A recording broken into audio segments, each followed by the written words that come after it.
नमस्कार दोस्तों, wealth sky के न्यू इंटरेस्टिंग एक्साइटिंग वीडियो में आप सभी लोगों का स्वागत है। मेरा नाम है सुधीर और बात करेंगे इस वीडियो में हम Nifty and bank Nifty option chain के बारे में उसको समझने की कोशिश करेंगे।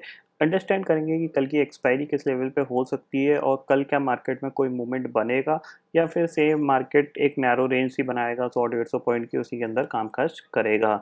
तो चलते हैं जल्दी से ऑप्शन चेन डाटा पे देखते हैं और समझते हैं।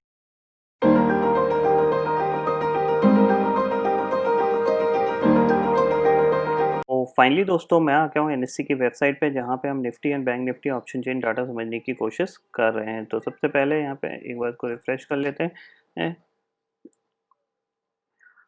देखो आज की क्लोजिंग आप देख सकते हो 11,278 पे ये 39 पॉइंट निफ्टी गिर के बंद हुआ है। अगर बात करें यहाँ पे गैप डाउन ओपनिंग हुई थी, गैप डाउन ओपनिंग के बाद हमने पूरे दिन थोड़ी बहुत रिकवरी ही मार्केट में देखी। यहाँ पे बैंक निफ्टी की वीकनेस की वजह से निफ्टी उतना शार्पली रिकवर नहीं कर पाया था, बट काफ़ी हद तक रिलायंस ने निफ्टी को अपना डे लो से काफ़ी ऊपर जाके क्लोज किया था। ऑलमोस्ट डे लो 1190 आपका 11,190 के आसपास था और हम क्लोज हुए हैं ऑलमोस्ट 11,278 पे। तो देखा जाए नीचे 90 पॉइंट की रिकवरी यहाँ पे निफ्टी में देखी गई थी, बट बैंक निफ्टी में यहाँ पे कोई ज़्यादा रिकवरी नहीं देखी गई थी। बैंक निफ्टी कंटिन्यूसली वीकनेस ही दिखा रहा है। जहाँ पे खुलता है एक्चुअली बैंक निफ्टी में तो क्लियरली ऐसा लग रहा है कि कोई खरीदना चाह ही नहीं रहा है और जो थोड़ी बहुत यहाँ पे जो गिरावट आ रही है वो अपनी जो इन्होंने तेजी की पोजीशन बना रखी है और थोड़ी बहुत जो सेलिंग रहती है उसकी वजह से बैंक निफ्टी नीचे ड्रैग हो रहा है।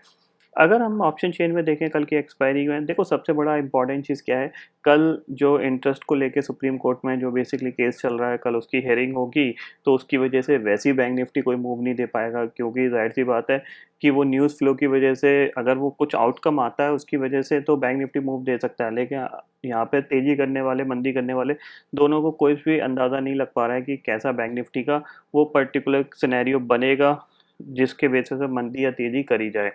तो यहाँ पे हम देखें तो ओवरऑल अगर एक चीज़ समझ में आ रही है यहाँ पे कि कहीं न कहीं निफ्टी 11,300 यानी 11,200 से लेके 11,400 की जो रेंज है इसी के अंदर कामकाज करने की कोशिश कर रहा है। फिलहाल जो भी कंसोलिडेशन चल रहा है वो इसी के अंदर ही चल रहा है। अगर हम नीचे जाते हैं तो हम रिकवर हो जाते हैं, हम ऊपर जाते हैं तो हम गिर जाते हैं। तो कहीं न कहीं 11,300 के आस-पास हम घूम रहे हैं।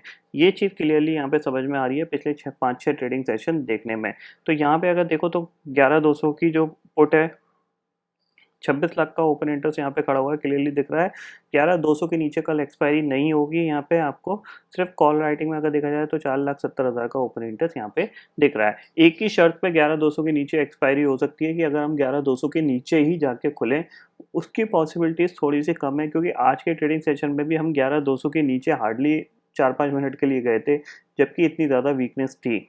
अगर हम ऊपर की बात करें तो ऊपर हमारे लिए जो हर्डल बनेगा, जो स्ट्रॉन्ग हर्डल है वो 11,400 का है। 11,400 के ऊपर भी हम नहीं निकल पाएंगे। यहाँ पे 31 लाख का ओपन इंटरेस्ट खड़ा हुआ है। 31,80,000 का ओपन इंटरेस्ट क्लियरली 11,400 की कॉल पे खड़ा है।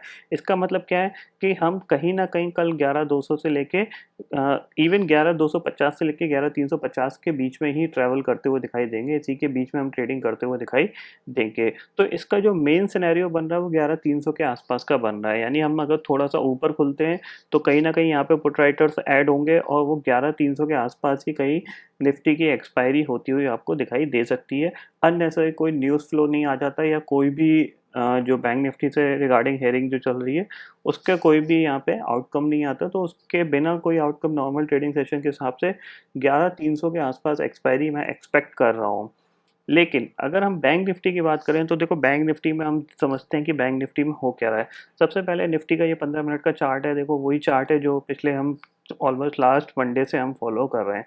ये चैनल है, कहीं ना कहीं इसी चैनल को निफ्टी रिस्पेक्ट कर रहा है। आप देख रहे हो कि हम इस चैनल के अपर रेंज पे गए, फिर लोअर रेंज पे आ गए। आज भी हम इस चैनल को तोड़ के बाहर गए थे, लेकिन क्लोजिंग हमने फिर इस चैनल के अंदर ही आके दी।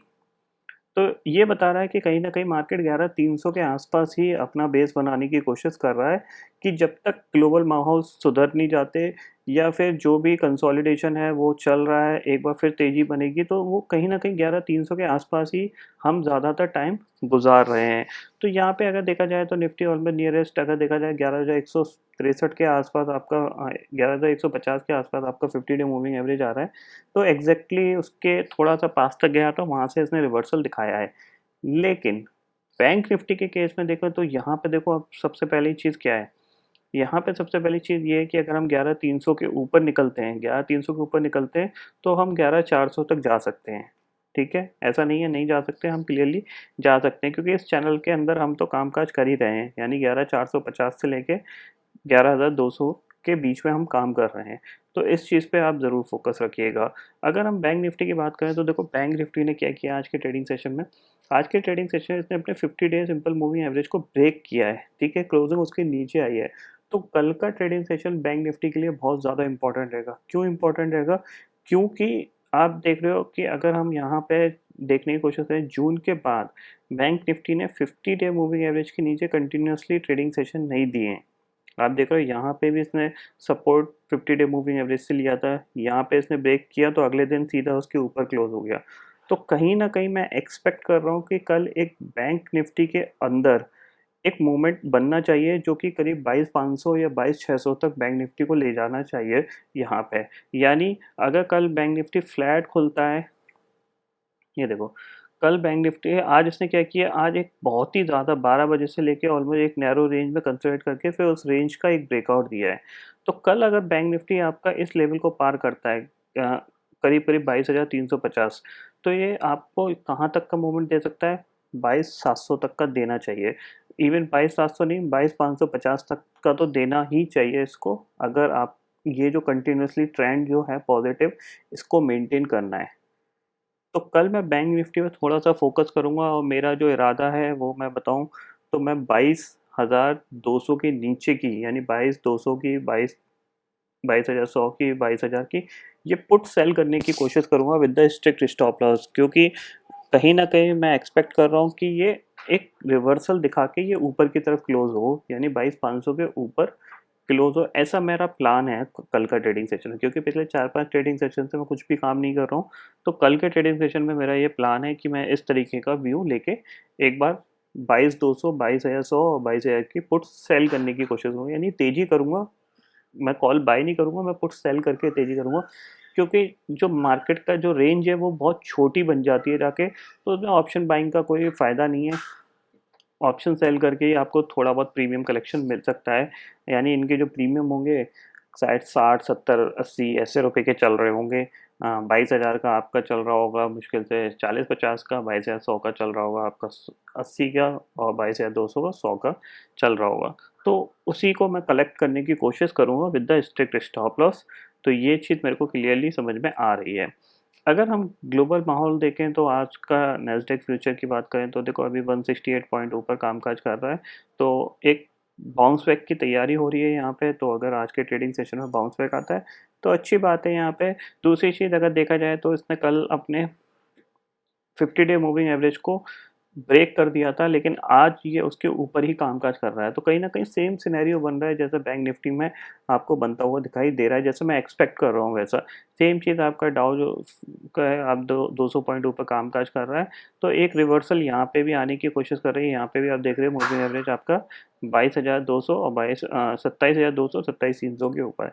तो कहीं न कहीं जो एक प्रॉफिट बुकिंग थी, या कह सकते हो छोटी बहुत जो सेलिंग थी, वो यहाँ पे एग्जॉस्ट होती हुई पूरी दिखाई देगी, यहाँ पे कंप्लीट होती दिखाई देगी। फिर थोड़ा सा मार्केट यहाँ पे कंसोलिडेट करके फिर ऊपर की तरफ बढ़ने की कोशिश करेगा। स्पेशली डाउ जोन्स तो बढ़ना ही चाहिए। नैस्डैक तो ऑलरेडी बढ़ा हुआ है, तो कोई ऐसी वो नहीं है कि नैस्डैक चलता ही रहेगा, क्योंकि जाहिर सी बात है कोई चीज़ कितनी महंगी हो सकती है। आप देख रहे हो कि टेस्ला का स्टॉक 20-20 कल 21% गिरा था। तो जो चीज़ जितनी तेज़ी से भागेगी, अगर वी शेप भागने की कोशिश करेगी तो वो गिरावट भी उतनी ही तेज़ी से आएगी, क्योंकि प्रॉफिट बुकिंग ट्रिगर ही ऐसी होती है कि थोड़ा सा ही 5% स्टॉक नीचे आया तो लोग वैसे ही घबरा जाते हैं, अरे मेरा प्रॉफिट जा रहा है, बुक कर लो, बाद में देखेंगे। तो वो चीज़ है। तो इस तरीके से आप फ़ोकस कर सकते हो कल का ट्रेडिंग सेशन। आप ये यहाँ पे भी थोड़ा-सा बाउंस बैक देखने को मिल रहा है। यहाँ पे जैसे ही 28,000 के ऊपर निकलेगा तो दोबारा से एक अप ट्रेंड में जाने की कोशिश करेगा डाउ जोन्स। तो देखेंगे आगे आने वाले 2-3 ट्रेडिंग सेशन कैसे रह सकते हैं, क्योंकि अभी अभी तक हमने जो मार्केट में किया है वो यही किया है कि हमने ज़्यादातर कंसोलिडेशन ज़्यादा किया है। तो हो सकता है कि आपको second half of this series, यानी कल का एक व्यू खत्म हो जाए, यानी 15 तारीख के बाद आपको एक शायद वन साइडेड मूवमेंट देखने को मिले, आइदर अपसाइड और आइदर डाउन साइड। अभी हमने डाउन साइड देखने को मिली हो सकता है हमारी अपसाइड की जो मोमेंटम है वो 15 तारीख के बाद स्टार्ट हो, यानी हम यहाँ से एक रिकवरी फेज में जाएं। तो निफ्टी के लिए टारगेट वही है आपका 11,800 का, और बैंक निफ्टी के लिए टारगेट तो थोड़े से ऊपर से हैं, लेकिन जो बैंक निफ्टी का न्यूज़ फ्लो खत्म हो तब बैंक निफ्टी चले, क्योंकि जाहिर सी बात है न्यूज़ फ्लो में मार्केट में कोई बाइंग करना नहीं पसंद करता, और खासकर बैंकिंग में तो वैसी वीकनेस रहती रहती है, इसलिए कोई बाइंग करना पसंद नहीं करता। तो आई होप दोस्तों ये पर्टिकुलर डाटा आपको समझ में आ गया होगा। तो दोस्तों फिलहाल इस वीडियो में इतना ही है। आई होप ये वीडियो आपको पसंद आएगा। वीडियो पसंद आता है तो लाइक और शेयर जरूर करिएगा, और चैनल पर जो सब्सक्राइब कर लीजिए, क्योंकि मैं सुधीर लेके आता रहूँगा हर दिन आपके लिए नए नए वीडियो। इसी के साथ शुक्रिया दोस्तों। जय